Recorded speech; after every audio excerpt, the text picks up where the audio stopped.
Christians and Muslims disagree about the identity of Jesus. Christians claim that Jesus is the divine Son of God, but the Quran denies this. In Surah 9, verse 30, Allah maintains, the Jews say Ezra is the son of Allah, and the Christians say the Messiah is the son of Allah. These are the words of their mouths. They imitate the saying of those who disbelieved before. May Allah destroy them, how they are turned away. According to this verse, when Christians call Jesus the Son of God, we're imitating those who disbelieved before. We're imitating the pagans. But this is just nonsense, because Jesus was identified as the Son of God by an unparalleled cloud of witnesses. Let's consider a few of these witnesses. Jesus was baptized by John the Baptist, and in Matthew 3, when Jesus comes out of the water, the Spirit of God descends as a dove, and a voice out of the heavens declares, "This is my beloved Son, in whom I am well pleased." A voice out of the heavens says, "This is my beloved Son," which means that the voice was the voice of the Father. But how do we know whom the Father was talking about? How do we know he wasn't talking about John the Baptist or someone else? Well, the Holy Spirit descended from heaven and landed on Jesus. Notice, the Father and the Holy Spirit together identify Jesus as the Son of God. And Jesus repeatedly identifies himself as the Son of God. At his trial, for instance, in Mark 14, the high priest asks him, "Are you the Christ, the Son of the Blessed One?" Jesus answers, "I am, and you shall see the Son of Man sitting at the right hand of power and coming with the clouds of heaven." So Father, Son, and Holy Spirit are in complete agreement that Jesus is the Son of God.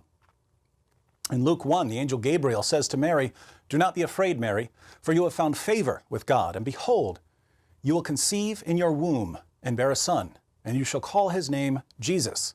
He will be great and will be called Son of the Most High."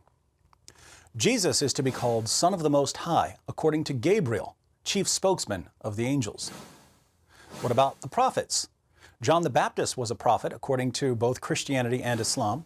In John 1, he tells his followers about Jesus and says, "I myself have seen and have testified that this is the Son of God." That's the testimony of the prophets. How about Jesus' apostles? At the end of John 1, the apostle Nathanael says to Jesus, "Rabbi, you are the Son of God, you are the King of Israel." In Matthew 16, Jesus asks his disciples, "Who do you say that I am?" Peter answers, "You are the Christ, the Son of the living God." Now, if Jesus were just a prophet, this would have been a really good time to rebuke Peter. Instead, Jesus says to him, "Blessed are you, because flesh and blood did not reveal this to you, but my Father who is in heaven." In Matthew 14, Jesus walks on water during a storm. After stepping into the boat, the wind stops and the disciples bow down and worship him, crying out, "You are certainly God's Son." But it's not just his male followers who call him the Son of God. In John 11, Lazarus dies, and Martha, the sister of Lazarus, meets Jesus on his way to raise Lazarus from the dead. We read, Jesus said to her, "Your brother will rise again." Martha said to him, "I know that he will rise again in the resurrection on the last day." Jesus said to her, "I am the resurrection and the life. He who believes in me will live, even if he dies, and everyone who lives and believes in me will never die. Do you believe this?" She said to him, "Yes, Lord, I have believed that you are the Christ, the Son of God, even he who comes into the world." Martha and the apostles and John the Baptist were all Jews. But even some of the Romans called Jesus the Son of God. When Jesus died by crucifixion, there was an earthquake, and the Roman centurion and those who were with him shouted, "Truly, this was the Son of God." Interestingly, demons would call Jesus the Son of God as he was casting them out of people. Now think about the diversity of witnesses we have. The Father identifies Jesus as the Son of God.